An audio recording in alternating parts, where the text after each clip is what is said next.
We fear the unknown, fear of failure, what happens if, fear of ridicule, what will they say, uncertainty, which direction, success, what happens. We fear death, but live like we're immortal. Up to 76% of people lay on their deathbeds with the exact same regret that they lived in mediocrity. They let fear and uncertainty and things stop them from doing more meaningful, purpose-driven work. Welcome, Corey Wilks, to the podcast. I'm very excited to talk to you today. Thanks for having me. So Corey is a clinical psychologist, executive coach, and founder of International Life Design. To start, what was the impulse to change your life up recently? You went from being a clinical psychologist into an executive coach. I could see a lot of parallels between those worlds, but there must have been an impetus to switch careers.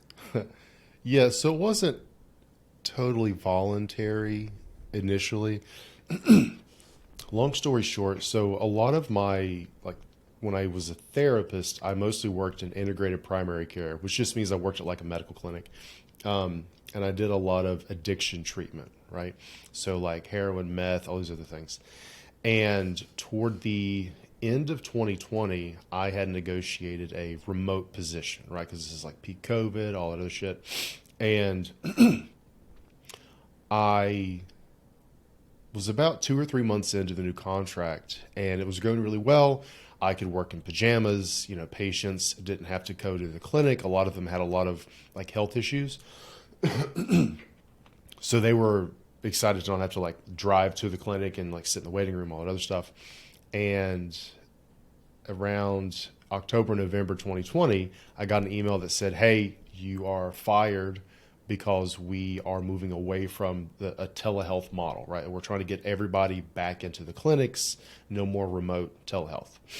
From where my position was all telehealth, there wasn't an option for me to just come back.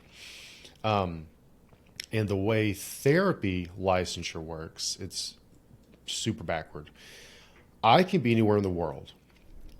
But you as my patient have to physically be in the state I'm licensed in during that call, right? You don't have to be a resident. You just have to physically have your 2 feet on that piece of dirt for this phone call or Zoom call or whatever. Well, I was licensed in West Virginia and living in Kentucky. I couldn't find another remote job out of West Virginia. I wasn't willing to move back. And in order for me to get licensed to practice therapy in Kentucky would have taken 4 to 6 months just because of how convoluted the licensure process is. Like you have to go up in front of the board, and the board only meets once every other month. And if they're already booked out, you have to wait 4 to 6 months to even be able to see them. It's completely ridiculous. So the bureaucracy of healthcare. Dude, so much shit, right? Especially for America. Yeah, because insurance companies rule all. So basically, I had like 3 paychecks worth of runway and like 30 days notice to figure out my life. Because I was like, I've spent the last 12, 15 years to become a therapist, and now all of a sudden I can't do therapy anymore, right? Like this, I'm kind of fucked, career-wise. So, and that's quite a limited deadline. Did you say it was 3 months? No. So I got 30 days notice. I had 3 paychecks worth of runway. Like that was it. Like, oh, damn. They were like, "Hey, by December 4th, you will no longer be employed." So, and I got that like right before my birthday. Great email to wake up to. Yeah. So like I got that email like right before my birthday in November. So it was like, "Happy birthday to me. Merry Christmas." Like I'm just fucked through the holidays. So, but honestly, man, like I was pretty burnt out, and you hear this a lot from people in the medical field, in the healthcare field, and it's only gotten worse as far as everybody's just burning out because of COVID and just all the everybody's overworked or underpaid, and also all those other issues. So I was pretty well burnt out before, just because of the nature of the type of work that I was doing. So this was kind of the kick in the ass I needed to really pivot hard into something that I found a lot more fulfilling, right? Like I love doing therapy. It's super fun to do. It's just really easy to burn out because of all the... Is that because so many people are just dumping on like their emotional trauma and their problems, and it's all of the negative side of their, like nobody goes to therapy because they have a great day every day. Like I wake up, I'm just so excited. Yeah. So very few people go to therapy for that, right? Like I primarily worked in rural Appalachia, right? So a lot of poverty, a lot of low education, just a lot of what we call comorbidities. So a lot of like other health issues that kind of go into it. A lot of barriers to treatment. It's hard for people to afford it, hard for people to get to their appointment, everything. Now, if you're in like some super wealthy area where everybody can pay cash, sure, people come to you and be like, hey, my day was great. I just wanted to check in. That happens, but very, very not often. Yes, there's a lot of what they call like vicarious trauma almost, where from where you experience secondhand everybody else's traumas that can really emotionally weigh you down. Because yeah, man, like you're going in the trenches with people, right? Like when somebody goes through like really fucked up shit, they go to you for help to work through it. So you have to be in that with them. And if you have 6, 8, 10 patients or clients in a day, you're going back to back to back to back. And like, you don't have a lot of time to really recover before you have to put your game face on to go right back into the next session. So that can really weigh on you. The type of work I was doing, like I said, at this point was primarily addiction treatment. Or substance use disorder treatment, whatever you want to call it. And the program was voluntary, right? We didn't do any like court mandated stuff because it doesn't work particularly well. People have to be ready and willing to change. Pretty much. And the issue was we did what's called a medication assisted treatment program, basically meaning if you're hooked on heroin or something, we'll give you a pill that helps reduce the withdrawal symptoms and just kind of helps you function. Right. Similar-ish, the metaphor they use is like, if you're diabetic, you typically are on some sort of insulin, prescription or something to just help you function. It's a similar thing. So the program was voluntary in order to get your medication. But in order to get the meds, you were required to go to therapy. So a lot of the people that I saw wouldn't have been there if it wasn't required. Right. Are these like antidepressants or amphetamines, or like what kind of sleeping aids, what kind of medicines are people looking for to help with their lives? So that's a complicated question. So a medication assisted treatment program, primarily a lot of them will prescribe they're called like opioid agonists or partial agonists. All that basically means is if you're hooked on some sort of opioid like heroin or pain pills, things like that, like OxyContin, Codone, all those other things. Long story short, the way the drug interacts with your brain, the chemical, right, which is like my fist, binds fully with a receptor site, right, on your brain.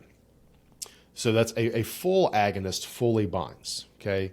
A receptor is a neuron. It's attached to a neuron. It's like how, can you explain that more? It's like a lock and a key, right? Like the key is like the chemical itself, and then it binds or it clicks into the lock itself. Okay, which is so there's like maybe even a physical shape to this chemical. Yes, or there whatever. are. There are literally physical shapes to it. Like this isn't even like a metaphor. Like they bind, in different neurochemicals, different drugs, different things like that bind to different receptor sites. Okay. I can't go too much more in depth with that purely because I'm not a neuro guy, right? Like I'm not a neuropsychologist. That's really interesting. Yeah. But you can Google it. So the issue is like if you take something like a pain pill or heroin or something, from where it's a full agonist, all that means is essentially the more you take, the more you feel it, sort of. Okay. This is a very oversimplification. So, and that's where you get a lot of tolerance. And then when you quit taking it, you get really bad withdrawal symptoms, right? So a lot of people who go through like opioid withdrawal describe it as like the flu times like 100. Okay. So imagine how bad you felt in the worst flu you've ever had in your life and multiply that by 10, 20, 100. Okay.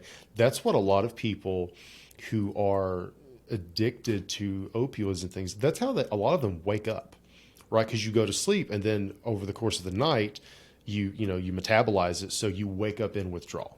Okay. Wow. So it isn't that they're trying to get high. They're trying to not be sick anymore after a certain point, right? That's why they continue to use, because when they don't use, they are incredibly sick, can't really function. Okay. So they're just trying to get to a baseline. They're just trying to function, man. Like this, it's bullshit. Like, oh, you just keep trying to get high. They're fucking not. Absolutely not. Right. So what these medication assisted treatment programs do is they prescribe different medications, such as like Suboxone or buprenorphine is one you hear a lot about, or methadone, if you've heard of like a methadone clinic. So methadone is a full agonist, so it fully binds, right? But you're usually given it in like a controlled environment, so you can't necessarily abuse it, right? Or take it, off script. And then something like Suboxone or buprenorphine is like the generic name for it. It is what's called a partial agonist.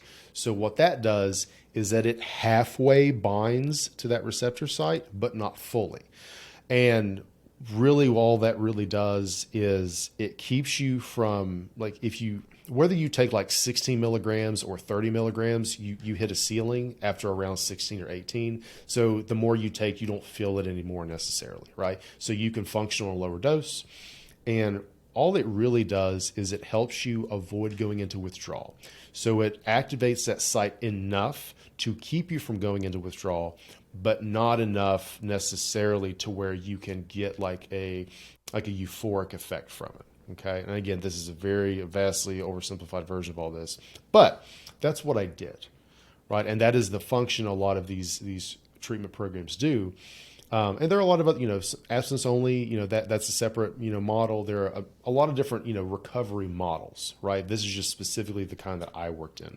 And I really liked it. It was super cool. I did really well because I don't look like a typical psychologist. Like, I'm covered in tattoos. I cuss a lot. And I have an issue with authority. So I got along really well with the other patients who half the time people thought I was a patient because I look like a lot of the patients, right? So it's really easy to build rapport with people and gain that trust. But like I said, I was burnt out. And another big reason for that burnout was with therapy, especially in America, with American insurance companies, insurance rules all. So with therapy, your job is to take somebody from dysfunctioning to functioning, right? To take somebody who is having severe panic attacks anytime they go to Walmart, to then help them learn enough relaxation skills and enough, whatever cognitive behavioral techniques so that they can go to Walmart and no longer have a panic attack. Or if they do have one, they can relatively manage it, right? That's kind of how therapy works in general. Right.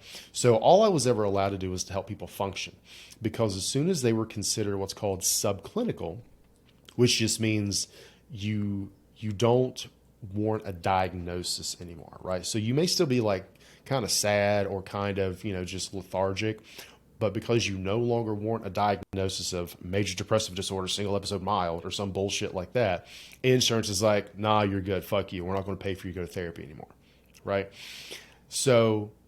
And then all that work and all that momentum that you've established with that person, did you feel you're just like kind of like, right. Yeah, you're just like, I hope you can manage.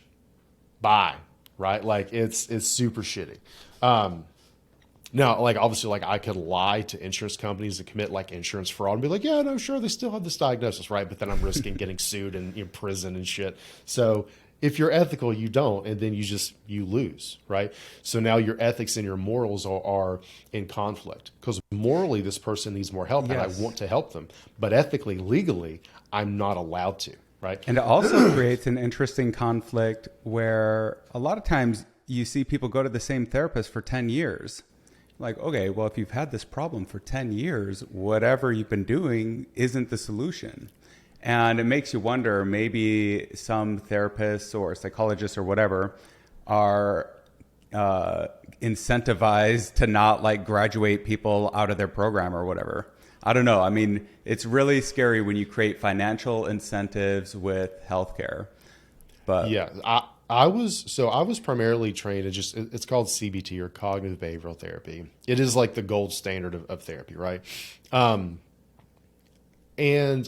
I'm technically more of what you would call like eclectic or integrative. It just means I pick and choose. I kind of cherry pick from different ways of doing therapy or just different orientations. But it's primarily CBT. And CBT is mostly focused around how can we help the most people in the shortest amount of time possible. And there are pros and cons to that, right? Like CBT isn't necessarily like something you do for 3, 6, 12 months at a time, but you tend to get shit done in a relatively short period of time that is very evidence-based versus something like, psychoanalysis, especially old school psychoanalysis, where it was like, come to therapy for 3 fucking years. We'll see what happens, right? Right. Like, yeah. I'm afraid to go into the store, practice it. Can you go close to the store? Can you take 10 steps in the store? Can you go get some orange juice? That kind of thing. Yeah. And every type of therapy works for different people. But yes, some therapists are ineffective to help people. So you have to be super careful with the therapist you pick, right? But so here's my other issue with that, man. So I could help a lot of people, but insurance wouldn't allow me to. And then my license wouldn't allow me to either, right? If you're in Florida, I can't see you. Or if I saw you in West Virginia, because I had this happen, and you took a trip to Florida and you wanted to schedule a telehealth call, even though you were an existing patient for me, because you're on vacation and you needed help, I'm not allowed to help you. Right. That is so ridiculous. It's too much, dude. Yeah. It's just too much. Right? And now you've escaped into the world of executive coaching, which does seem like such a natural bridge to continue. You're trying to help people. It seems like that is your calling or your purpose. From what I've read from your articles and your YouTube videos, you have a lot of really good ideas of how to motivate people and try to create a really clear perspective. Could we talk about the idea of memento mori? I really like that idea. Sure. What do you want to talk about with it? Well, what does it mean and why is it important? So memento mori comes from Stoicism, right? Stoic philosophy.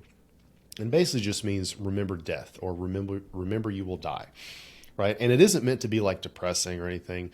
It's more so meant as a way to remind you to use your mortality to live fully, right? Because think about it this way. If you have like 2 cartons of milk in your fridge, right? One expires in 2 days, one expires in 2 weeks. Which one are you going to drink first, right? 2 days. You're going to drink the one that expires sooner, right? Like that deadline puts a limit on it.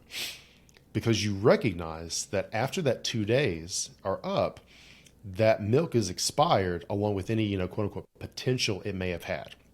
So remembering that everything ends, learning to appreciate what you have while you have it, and try to accomplish what you can while you can. That's sort of, my take on why memento mori is so powerful, right? Because, it's this whole idea of like, we fear death, but live like we're immortal. Yes. Right? We avoid thinking about death, yet spend every day procrastinating and putting shit off as if we're never going to die, right? And that causes a lot of issues. I'm not a big like academic or like quoting studies kind of guy, but one of the statistics that really sticks with me is Cornell University did this study, and they found that up to 76% of people, they lay on their deathbeds with the exact same regret, which is essentially that they lived in mediocrity. They let fear and uncertainty and things stop them from doing more meaningful, purpose-driven work that fulfilled them. And then they got to the end of life and they're just like, fuck, I wish I would have taken more chances. I wish I would have been more authentic to myself and done what resonated with me rather than just kind of, going along with whatever everybody else was doing. What do you think holds people back more in that regard? Do you think it's fear or laziness? So I think laziness is a symptom of fear in general, right? So and I've written about this, but one of the concepts that I talk a lot about is the 4 horsemen of fear, okay? And what I've observed, in all the years of doing therapy and coaching, and then, just in life, the majority of limiting beliefs and fears that people have fall into one of four kind of buckets. So this is going to be fear of failure, right? Like this is one everybody's super familiar with, right? Like what if I don't succeed? What if I'm not good enough? That kind of thing. There's fear of ridicule, right? Which is, well, what will my friends and family say if I do X, right? This is super common in like, the creator economy and things when people are wanting to start a website or start writing or start a newsletter or start on YouTube. They're just like, oh, well, what will my friends think? Yep. Yeah. Like that fear of ridicule, that fear of criticism stops so many people.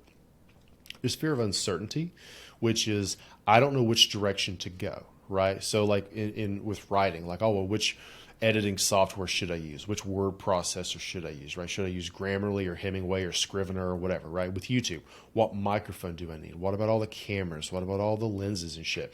And this leads to like this whole paralysis by analysis, right? You're so worried about making the wrong decision that you make no decision whatsoever, right? You just get wrapped up in all these different rabbit holes and you end up doing nothing. Yep. And then the fourth one is fear of success, which sounds weird because you're like, why would I be afraid to get the thing that I claim to want? But a lot of people, either they believe they don't deserve success, or they believe that success will change them negatively. They think that, well, if I succeed, then I'll lose my motivation, right? Like I'll plateau, right? Or if I achieve power, then I will become corrupted by power and influence, or something like this, right? Like these are real fears that a lot of people have. And because they have that fear, they take on some sort of self-sabotaging behavior, right? So like you said, laziness. We'll do a separate one of like procrastination, which they're pretty related, mm-hmm. But it isn't that you struggle with procrastination necessarily so much as you're fucking afraid. Right? Because procrastination is serving a very specific function. It is helping you avoid something that on some level you are afraid of. It, again, in general, right? Mm-hmm. I'm sure there's somebody who's going to be like, oh, I'm the exception. But for most people, mm-hmm. Because here's the deal. When there's a deadline, you get shit done, mm-hmm. right? That every procrastinator will tell you the exact same thing. Well, once there's a time constraint, I get shit done. Okay, then procrastination isn't your issue, right? Or, well, when I have to do something for work, I get it done. But then my own stuff, I procrastinate. Corey, why can't I apply my same work ethic to my personal projects and things that I actually really care about? That's a very good question. Because at work, you're a drone. You're not emotionally invested in your work. And you have all of this social pressure, and you have all of this kind of writing on your work. Like you're accountable to other people. With yourself, you're only accountable to you. Potentially, right? But you can make yourself accountable to other people by having like a mastermind group or building in public, right? So that's part of it, right? These external things. But also, if you're not emotionally invested, fear doesn't come up, right? Mm-hmm. It's only when we work on things that we actually care about and are deeply emotionally invested in, that is when the stakes are a lot higher. So fear is actually a really good signal that what you're doing is in the right direction. If you're afraid of it, potentially, that could be at least something to explore, but maybe something to practice, and maybe something that would be an expression of your interests. Exactly. And here's the big thing with fear that trips up a lot of people. Fear and danger are separate things, right? What I mean by that is, back in, caveman days, fear signaled that you were in danger, right? Fear is an emotional response that says, oh shit, there's a fucking tiger in the bushes, or there's, a bear coming after me, right? And we experience this fear. So fear was adaptive because it helped us survive. When you feel fear, when you experience fear, that means danger is near. Right. So you need to avoid that danger, right? Fight or flight type stuff.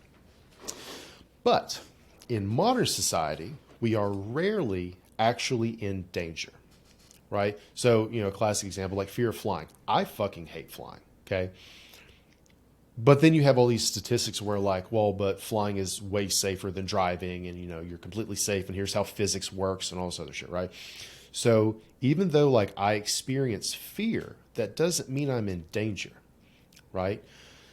Think of it like this. If you and I were in the same room and I held a gun to your head, would you experience fear? Yes. Most people would. Right. Most people would, right? A couple people maybe not, but normal people would almost piss themselves if you put a gun to their head. But if it was actually a Nerf gun that I had painted to look like a real gun, you will experience significant fear even though you're not in danger. Right. Right? Versus I could be a sniper on a roof and have you in my scope. You could be in hella fucking danger, but not be afraid because you don't know about danger. Exactly. And that is the thing, is just because you are experiencing fear doesn't mean you're in danger. The issue that trips people up is anytime we experience fear, we assume it means danger. So then we kick into this fight, flight, all these other self-sabotaging behaviors and things to try to avoid this thing, which again, used to be very adaptive. But in today's society, especially like if I'm trying to like publish an article, it does me very little good to cave to fear of like, oh, well, what will other people think or say, right? Because again, evolutionarily, fear of ridicule is adaptive. What I mean by that is we are social creatures. We need other people to help us survive. Right? That's why, like throughout history, ostracism or being shunned by your tribe is a huge punishment for a lot of people. Totally. Like it literally, like it hurts us to feel abandoned and isolated, right? So that makes sense as to why we would be afraid to invoke this ridicule or to call this ridicule down on us, right? But a lot of these people that you're afraid are going to ridicule you aren't your tribe. They're random shitbags and trolls on the internet. Right. So that's the thing, is like learning to separate fear from danger so that then you can say, okay, I'm experiencing fear, but I'm not in danger. How can I reel this fear in so that it is no longer holding me back from doing meaningful work? So that is such a good idea. I don't think I've thought of that before, that fear is an adaptive trait throughout time and history, but in the modern world, it's become maladaptive. Like many other things, people have too much of comfort and food and, heart disease is a bigger killer than starvation or whatever. And so the idea is that fear has become maladaptive in the modern world. And the way that you can kind of like get yourself out of that loop is to recognize the distance you really are from danger. Like, what are you afraid of? Some trolls online? There is no tiger in the bushes. There is no bear in the woods. Like, these are legacy emotions from our history. You mentioned the fear of success. I love this. Abraham Maslow came up with a hierarchy of needs. He says that we fear our highest possibilities. We are generally afraid to become that which we glimpse in our most perfect moments, under the most perfect conditions, under the conditions of greatest courage. And we hear this echoed by philosophers and writers throughout time and history, that people are afraid to become what they can be. But you would think that an awareness of death and like even just like reading some of these things would be enough to help people get over that fear. But in certain cases, it doesn't seem ameliorative or helpful, I should say, actually, beneficial. And so what would you say to someone who is struggling most with their fear of success? Well, so part of it would be, what specific story are they telling themselves about what success represents to them, right? So, one guy I worked with, he was like, look, man, I've been the underdog my entire life. I'm used to having to fight against, the bigger organizations or bigger people and just being underestimated. So what happens if I actually succeed? Like, what does a dog do when they actually catch a car, right? Like, it's just like, I don't know what to do anymore because my whole life has been aimed at achieving this thing. So I've gotten into the habit of striving, but not arriving. Right. What happens when I arrive? I do not have a schema, a mental model for what life looks like after that, right? Because ultimately, man, we fear the unknown, right? Fear of failure. What happens if? Fear of ridicule. What will they say? Uncertainty. Which direction? Success. What happens? we fear what we do not understand. So it's just more of the unknown. Right? It's fear. I'm wondering if there's something common amongst all these fears. I always think that I love everything you just said, by the way. I always think of like, if what we're really afraid of is just death. Like you say you're afraid of other people or how your work is going to be received or something. Well, is that because you're going to be ostracized? Why is that scary? Well, because if you're ostracized, are you really going to survive on your own throughout time in history? Yeah, right. You're uncertain. And so it makes you wonder, like, how much of this stuff is really fear of death versus, like, where is the disambiguation between the fear of ridicule and the fear of death? So fear of death is ultimately fear of the unknown, right? Because people who have like deep spiritual beliefs tend to not be afraid of death the same way, right? Like, I grew up in like, Southern Baptist-ish, upbringing in rural Appalachia, right? So when a family member West Virginia died, or yeah, I'm from West Virginia. And the thing is like when a family member died, yeah, people were sad because you didn't get to hang out with them anymore. But like everybody was like, they're up with God now. Oh, they're in heaven now, right? And when you talk to them about their own beliefs, about like their own health issues, or when they may pass on, it's just like, I will be in heaven then. They don't fear death in the same way because to them, death isn't an unknown because they know, know in air quotes because they have their own beliefs. They know what happens afterward. And because they know, there isn't that same fear, right? Now, they may fear because they may have the unknown of like, well, how will my family fare without me, right? Because that they don't know. But if they truly believe that there is some sort of better version of the afterlife or something, death doesn't hold the same fear for them because they know what happens afterward, right? So again, spiritual beliefs can be super adaptive in that regard, right? So, but you're right. Like ultimately, the whole idea of like death and taxes, right? Like these are, the inevitables, right? I almost wonder, just going back to what you were saying on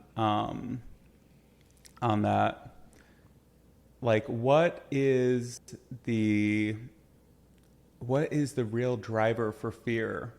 I don't know. I don't have a clear thought on it.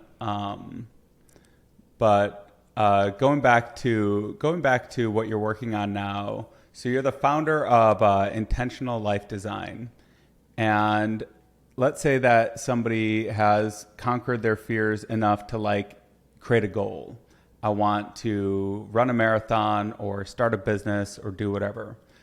How do they know that goal is like the right goal in this intentional life design? Like, how do you find what you're supposed to, like, how do people find what's important to them in this process of building an intentional life?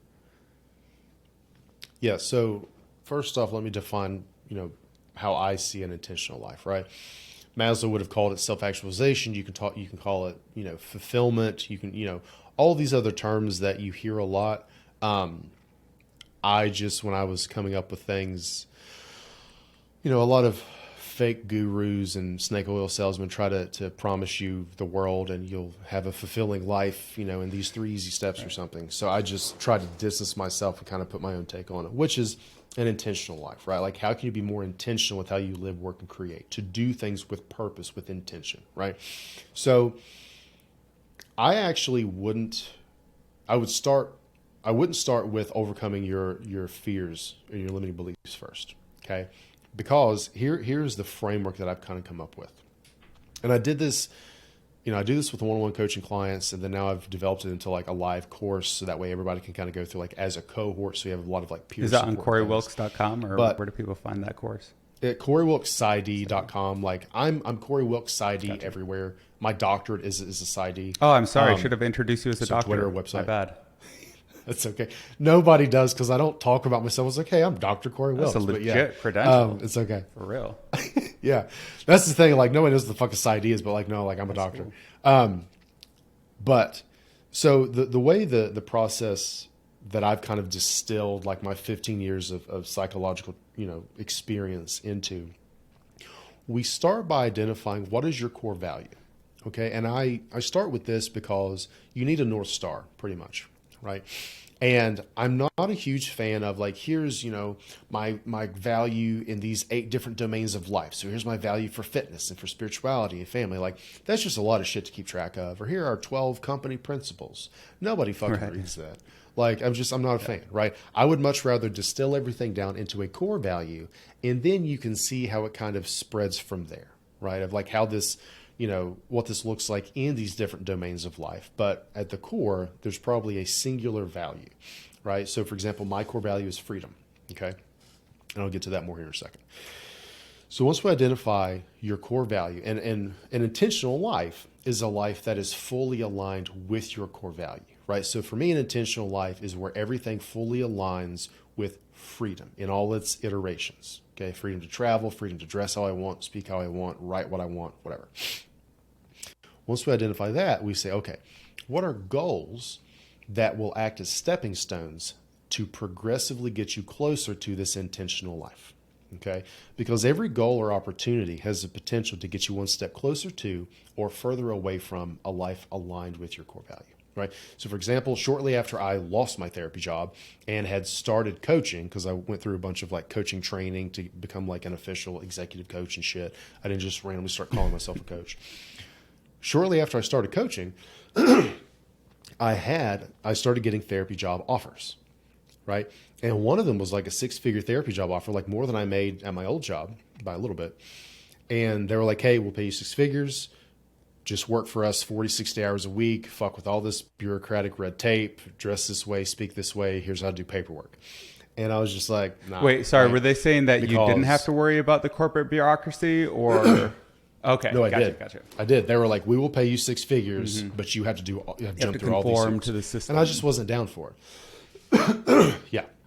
I just didn't want to, because I was like, look, that's 40 to 60 hours that I'm not writing. I'm not creating other content and doing way more fulfilling work. But the benefits, the salary, right? It's so tempting. Exactly.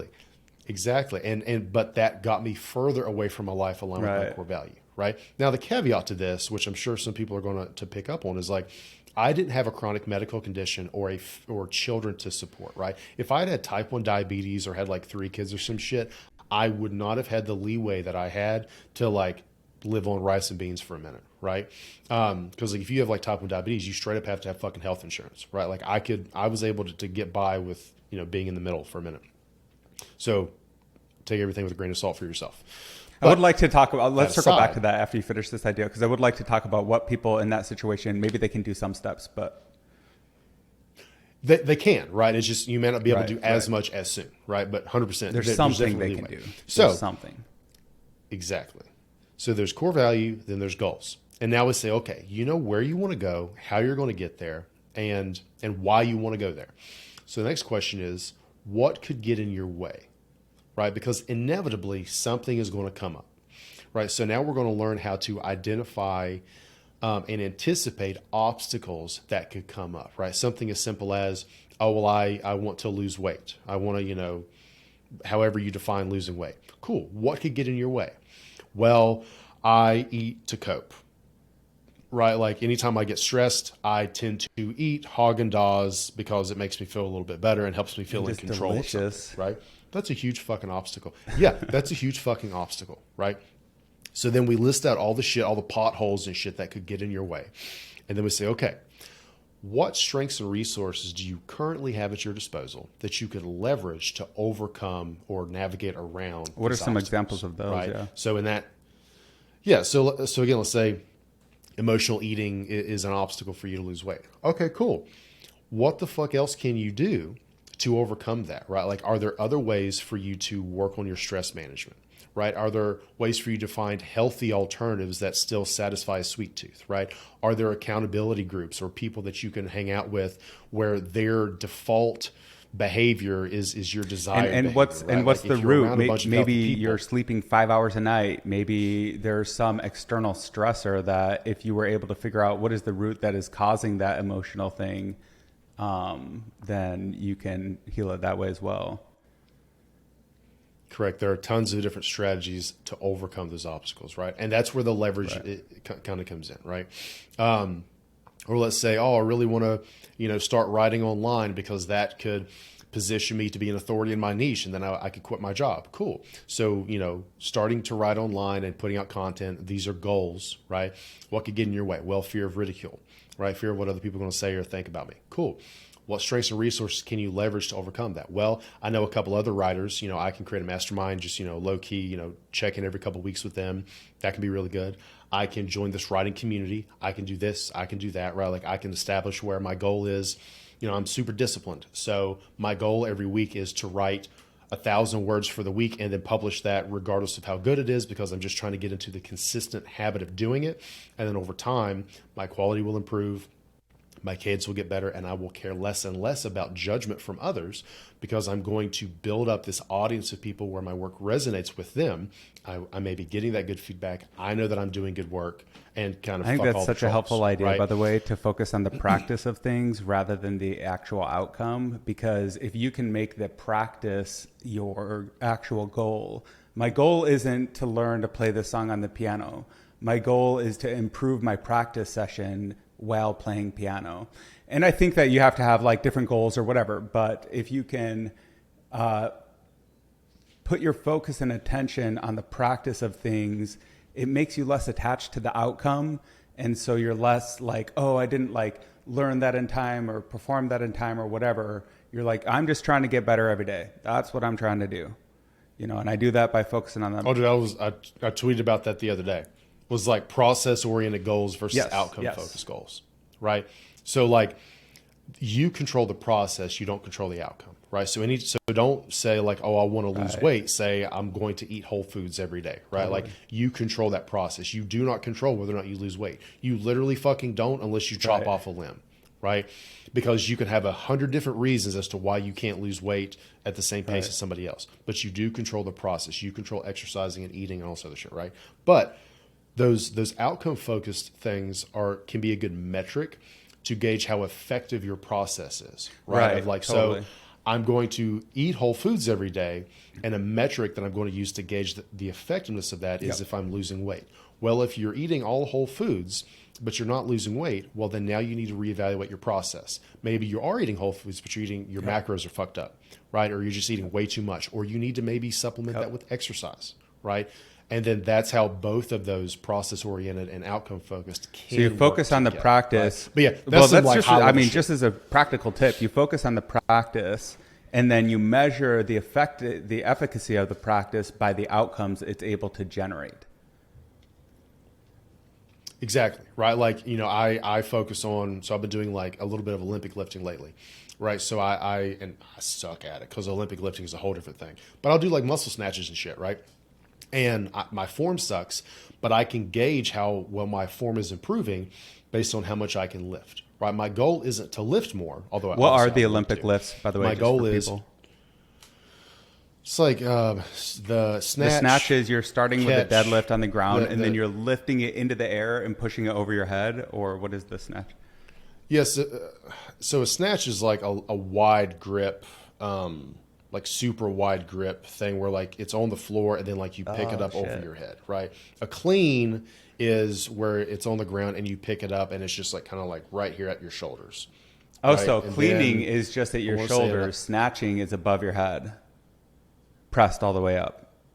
Yeah, and then there's like the clean and then a jerk, which is just like a push press, and then I don't remember like what like technically all the Olympic lifts. I think there's only like 3 or 4, but again, like I'm not like a professional Olympic lifter. I'm just doing it for just all around fitness and shit. But I think squat may be another one. Like technically, like you can fucking Google what the Olympic lifts are. But for me, I want to lift more, but my focus is showing up, regularly throughout the week. It's improving my form. It's practicing with super low weight and slowly going up. But I control all of that, right? I control showing up. I don't control how much weight I'm putting on. I'm throwing up, right? Necessarily. Especially in the early stages. So, exactly, right? Because if I'm like, well, fuck, I'm not putting up more weight. Okay, well, what's going on? Am I lifting often enough? Am I trying to throw up weight rather than focusing on form? Am I eating enough of the right things to fuel strength gains and I muscle think that's development? actually Right. Am I yeah. sleeping enough? And I think that's actually a great way to combat fear, because you're taking this, you're breaking it down into these smaller steps. So you can measure the progress. Basically, you can be like, okay, well, I'm just working on form. One of the things that I used to be really overweight, and one of the things that I created as a rule when I was first losing weight was, you don't have to run on the treadmill, dude. All you got to do is stand there. You have to log 5 minutes a day standing on the treadmill. I don't even think I ever actually did, because you get bored after about 20 seconds of standing, and then you'll just turn it on to walk. And it's like, okay, you don't have to run. You don't have to run. All you got to do is walk. And so you do that for 5 minutes, 10 minutes. All of a sudden, you're like jogging for 20 minutes. And it barely felt like work, Just Set the bar as low as possible. As low as you're going to actually do it. Whatever you're actually going to do, Yeah, that's a super good point. But yeah, so with the intentional life design thing, we do core value, then we set goals, we identify obstacles, then we recruit the leverage you have at your disposal, and then we just kind of put it all together in a step-by-step plan, right? Of like, I'm going to achieve this goal that is rooted in my value, and I'm going to overcome these obstacles with this leverage, right? Like, we just kind of package it all up together. So that way you have a specific kind of step-by-step blueprint of how to succeed in a way that you want to succeed, right? Like, you're not chasing what other people define successful. Like, you're defining success on your own terms, right? So that's a big thing with intentional life design, is like, it isn't what they call it, like mimetic theory or whatever, where like you just kind of follow the crowd. You want what other people want just because other people want it, but you don't actually want it, right? And that's the other big thing that Maslow talked about, was like, and again, I know like some of the research has changed over the years, but from my intro psychology, understanding of it, he talked about how like less than 1% of people ever achieve self-actualization based on how he defined it, right? And the part of the reason for that was most people are fine at the tier below that, which is the esteem tier, right? Which is, by that point, I make money, people like me, I get awards and trophies, I have fancy shit, I'm important. Most people are fine at that level. But if that life doesn't really resonate with you on a deep fundamental level, like if you're still daydreaming about a different version of your life that is achievable, then you haven't reached self-actualization, right? You haven't actualized your potential and what you are truly capable of achieving, because you kind of settled for, the white picket fence type shit that isn't actually what you truly want. But it gets you some esteem. It gets you some prestige. You can be in a neighborhood and invite everyone over for a cocktail party, and everyone can celebrate how big your house is or whatever. And at the end of the day, you just wanted to be fishing. Like that's what you really wanted. Yep. And so how do people... Well, I guess I have a few questions. One is, I think we take for granted that people are so obsessed with performance and optimization and creating a better life. Why? Like, tell a nihilist, somebody who is truly nihilistic, why they should perform at a higher degree or at a higher level.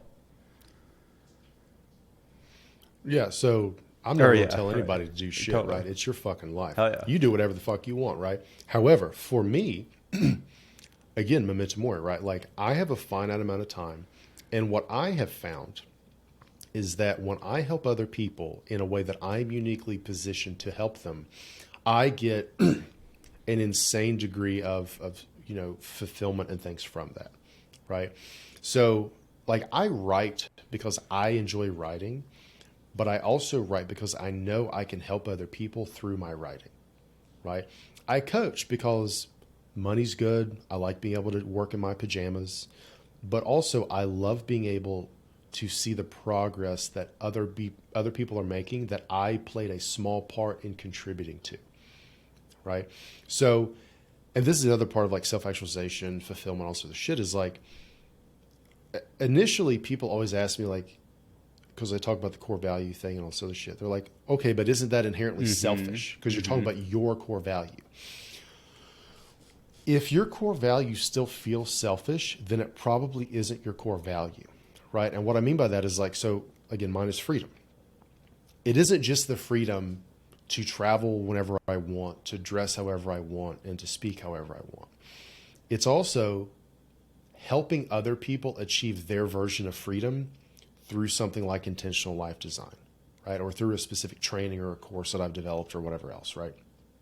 So yes, freedom is selfish for me, but the core value of freedom inherently involves helping other people in some capacity, right? You look at anybody who is truly, I don't use the term happy very often because like happiness is like an emotion, but rather than like a state of being long term. However, you look at people who are happy, fulfilled, joyous, euphoric, whatever you want to call it, and damn near every one of them throughout history helped other people, served other people in some way, contributed positively toward making the world a better place, whether their family, their neighborhood, their area, the world, overall, something. There was an element of service involved. And it's the same thing with self-actualization.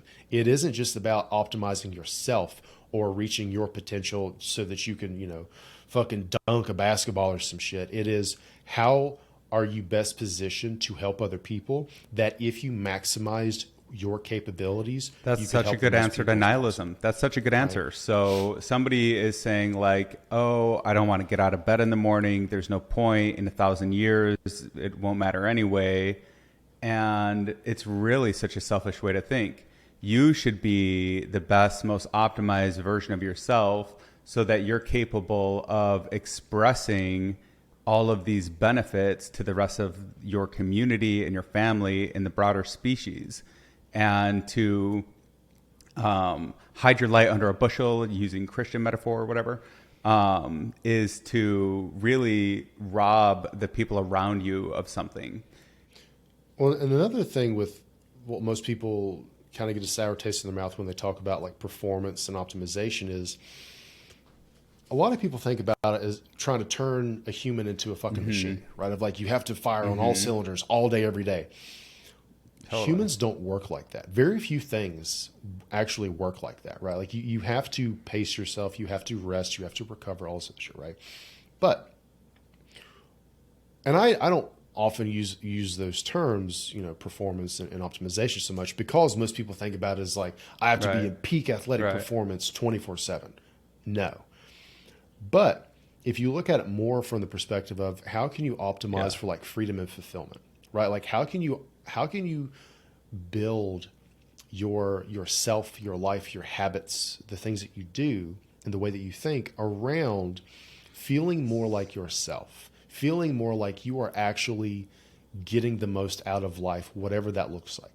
Like, so I use myself example. Like I don't wake up at fucking 4 o'clock in the morning and then do 500 burpees or some shit. Yeah, I fucking love Jocko, right? But like, and don't get me wrong, like Jocko was like superhuman, right? I love Jocko and all of his shit. But like Jocko was one of the reasons that helped me get into the gym consistently because Jocko was like, I woke up and I didn't feel like working out, but my feelings didn't get a vote. I'm here anyway. And I'm just like, I'm burning that in my fucking memory, right? So then I do. Like, fuck my feelings. It's an example of somebody who's literally doing it. And it shows us that at least somebody can do it. It can be done. Exactly. But that's my thing is like, I'm not waking up at 4, 5, 6 o'clock in the morning and then doing all that because Jocko's routine doesn't work for me. Right? Now, don't get me wrong. Jocko does way more than me, right? But that's part of it is I do not have a desire to optimize every hour of my waking day. Right? For me, what that looks like is I front load my day, meaning I do all of my cognitively demanding shit like creative, stuff, writing, coming up with, course ideas or something. I do that first thing from the time I wake up to around noon or 1. Okay. And then after that is when I deal with meetings, when I do, interviews, when I do other things like that, because that way I'm preserving when my brain is firing at maximum capacity pretty much. And then the rest of the day is just, icing on the cake, right? That's what it looks like for me. it looks very different for other people. You have to, and this is the thing, man, like you have to find what the fuck works for you when you're talking about quote unquote optimizing, right? It doesn't necessarily mean I wake up at 5 a.m., I go for a 30-minute walk, then I have an espresso. Nobody does that every single day. I don't believe that anyone does that every single day. And if you do, and if it I works mean, for some you, people fuck do. it. I mean, because at the end of the day, we got that 4:30 post from Instagram on Jocko. So like, some people just nail their habits. There's this quote from Fight Club. Brad Pitt says it. I think that all self-improvement is masturbation. How do you respond? Because it was kind of connected to what you were saying about selfishness. Yeah, so I was actually reading a Mark Manson article the other day that was a similar thing of like, basically, a lot of people get so caught up in self-improvement that they don't actually improve because they get so caught up in reading the next book on self-improvement or learning the next hack or the next this or that.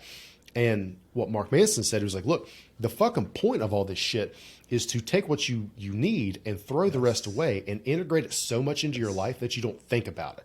He was like, if you're trying to, with self-improve, if you're trying to like eat healthy, you need to get to the point where you don't think about it as eating healthy. It's just, this is how I fucking live. There's no effort anymore. There's no chasing the next diet or the next thing. It's just like, this is just my life. Right. And that's a big thing like that I really like, man, is like, I see all the time, like I read 50 books this month. Mm-hmm. Nobody gives a single fuck. Like I would much rather hear about the person who read one book and fucking killed it from what they read on that book rather than somebody who read 50 books, right? Like, I do not give a shit what you know. I care what you do. Yeah, how did what you know change you? Right?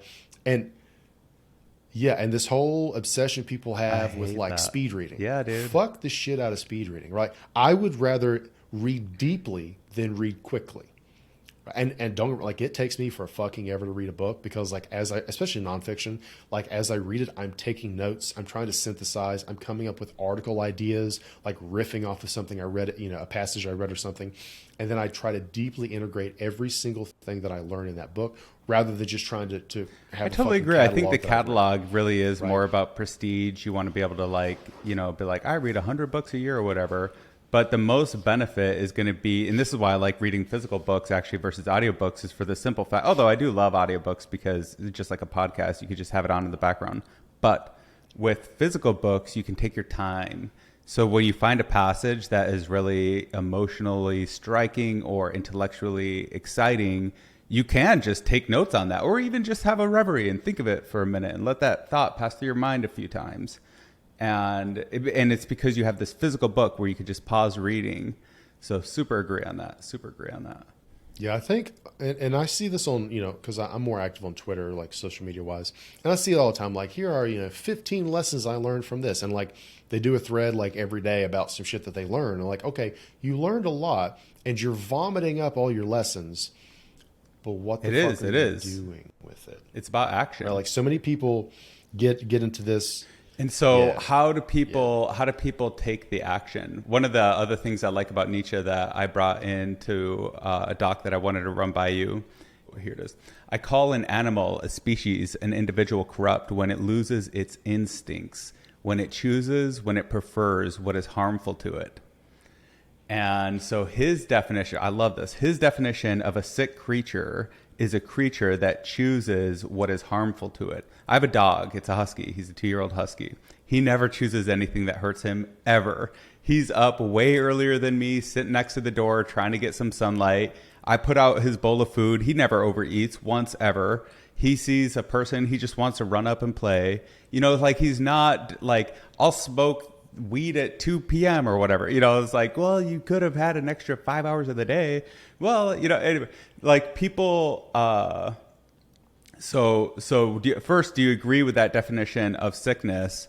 And then why do people choose what is harmful if you do agree? Assuming you do agree. Yeah, so we are specifically not talking about delayed gratification and choosing suffering that is worthwhile, correct? We're talking self-sabotage. Specifically, self-sabotage. You are exactly. engaged Why in do people self-sabotaging self-sabotage? That's the real question. Yeah. Yeah, because the ability Totally. to delay gratification is a whole separate thing, right? Which can lead to success. So why do people That they engage know are in things that they destructive. know are destructive? Yeah. So for me, it comes down to a couple things. One, obviously these fears, right? Because so psychologists do what's called a functional analysis. Okay. All that means is we look at a behavior and we say, what function does it serve? What purpose does it have? Okay. So for example, back when I did therapy, I did a lot of like family therapy, parent training and shit. And one of the things that I would see is, a mom and a daughter, and the daughter will just start crying and just having like a fucking little fit in public, right? One of the people I worked with, the mother was like, yeah, she's doing this to get attention. So the mom half-assedly did a functional analysis, right? She said, my daughter is engaging in this behavior to fulfill this function. She's throwing a fit to get attention. She fucked up though, because that wasn't what was going on. The daughter specifically, quote unquote, threw a fit when the mom would walk too fast and the daughter couldn't keep up. The daughter had severe anxiety around strangers. So the function of the girl throwing a fit was to say, hey, mom, I'm in distress right now, but do not have the language skills to adequately communicate my distress. That's childhood. Right? So here's what happened. Because mom had made an incorrect assumption, she was like, oh, well, she's throwing a fit to get attention, so I'm going to ignore her and keep walking. So that, because you have an incorrect functional analysis, the conclusion you come to is super fucked up, And right? now there's just trauma and so once we maladaptive identified, behaviors. Yes, exactly. yeah, and that's why you're here with me. Yeah. So that's what was like, hey, this is the true function of her behavior based on these, my analysis. Here's another, and it probably strategy to works do it. because she And then it realized it. worked, She probably, right? Because now you would understand the have function. felt so bad to understand that her actions were like, like hurting her child or whatever.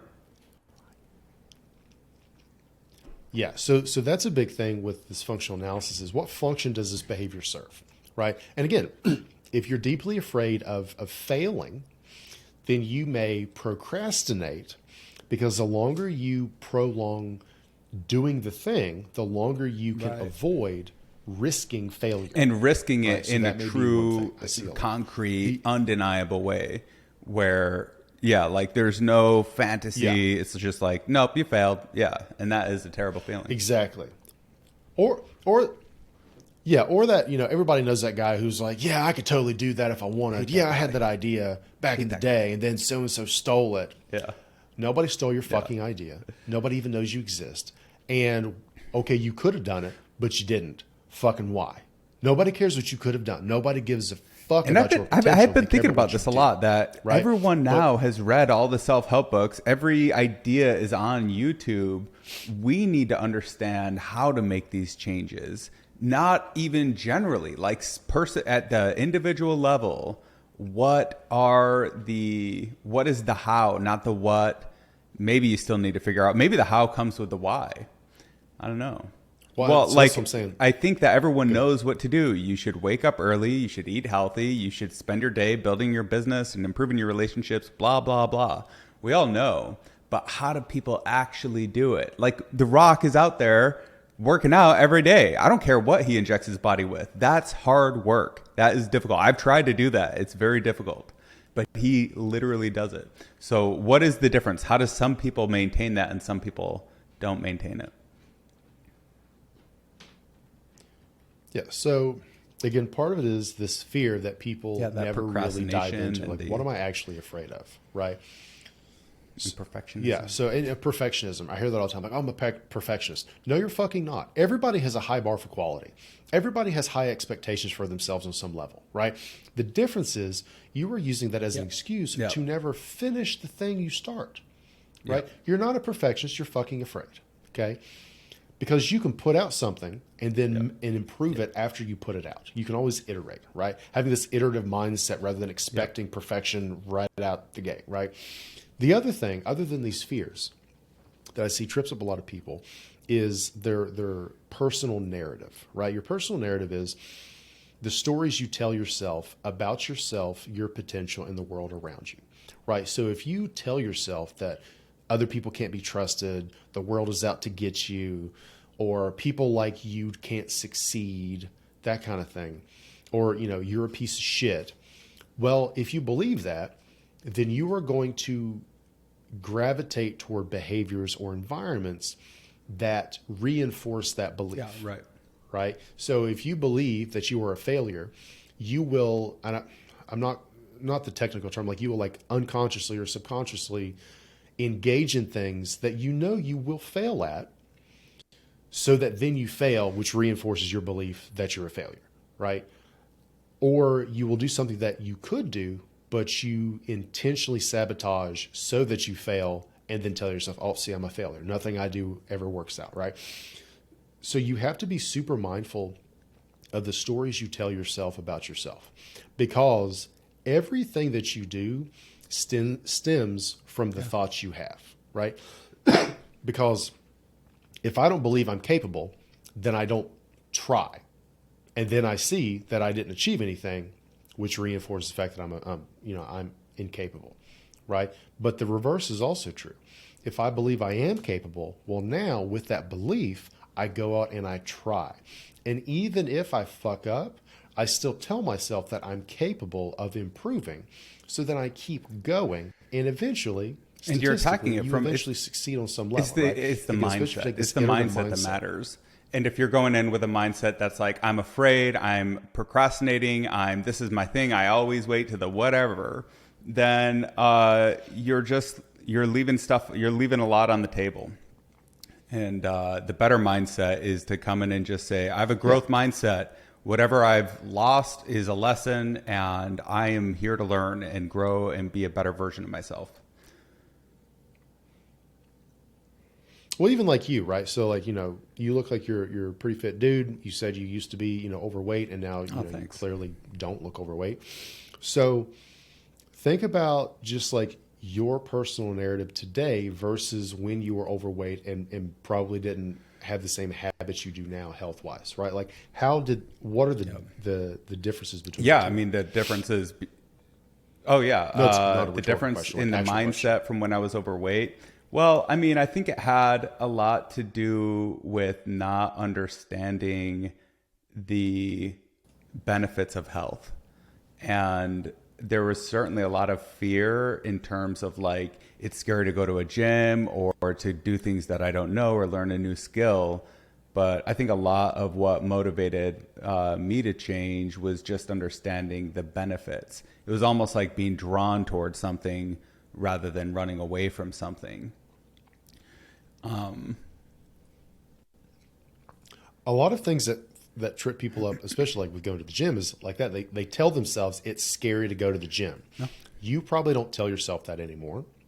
Or they say working out is too complicated. I don't know how to work the machines, right? It's going to be really hard for me to lose weight. I don't know what I'm doing. Versus now you probably say, I relatively know what I'm doing. It isn't scary. I can change my body composition. Yeah, it's a 180 because you've learned. It's a 180. You've actually learned. Right? Like and these things become your habits. One of the things that I like that you said was that you can have habits become autonomous or something like that, where if you do something again, it gets easier over time. And I think that's just the momentum in that just works for you or against you. Like if you're waking up and you're doing the right thing every morning, all of a sudden you have this tailwind, and that's driving your whole life forward. But if right before you go to bed, you do 2 shots of whiskey, it's the exact opposite. You have this headwind, and now these things are slowing you down. And so these patterns are hard to break and hard to set up, though. Yeah, one of the things that I talk a lot about is whatever you consistently do, you get better at, for better or worse, right? Like if you consistently eat well, you get better at eating well. If you consistently worry, you get really good at worrying, right? Like I know people who are Olympic level worriers because that's all they do. If you spent 20 years of your life worrying and catastrophizing and shit, and then one day go to a, you're a fucking pro, right? But then one day you read this book about meditation, or you watch a fucking TED talk. You're like, oh, I'm going to do deep breathing now. And then you try it for 5 minutes. You're like, I fucking suck at this. No shit. You're comparing 20 years worth of worrying to 5 minutes worth of relaxation. Of course you fucking And the suck reps at are it. 20 You years. haven't It's put in however the long reps. you did the bad behavior. And that's the thing, man, is like you anytime you start a new thing, you have to recognize that it isn't that you haven't practiced this new thing, you've practiced the opposite for a lot longer. So it will take time. It may not take the same amount of time, right? But it will take time to develop this new habit. Well, we're about at time. What are the takeaways here? What are people like? What do you feel like people aren't doing in their lives that your courses and kind of like your framework for thinking can help with? Yeah, you got to figure out what the fuck you want out of life, right? Like, what does fulfillment look like for you, right?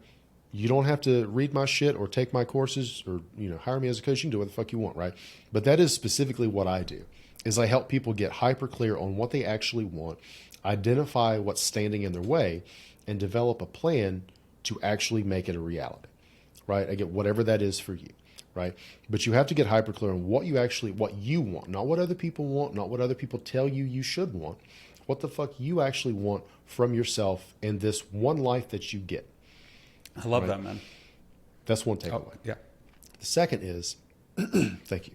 The second is get into the habit of asking yourself, how might this be related to a fear? How might this be rooted in a fear? Okay. So anytime you're taking on too much, or you keep missing a deadline, or you're overcomplicating something, ask yourself because it may not be, but ask yourself, how might this be related to a fear?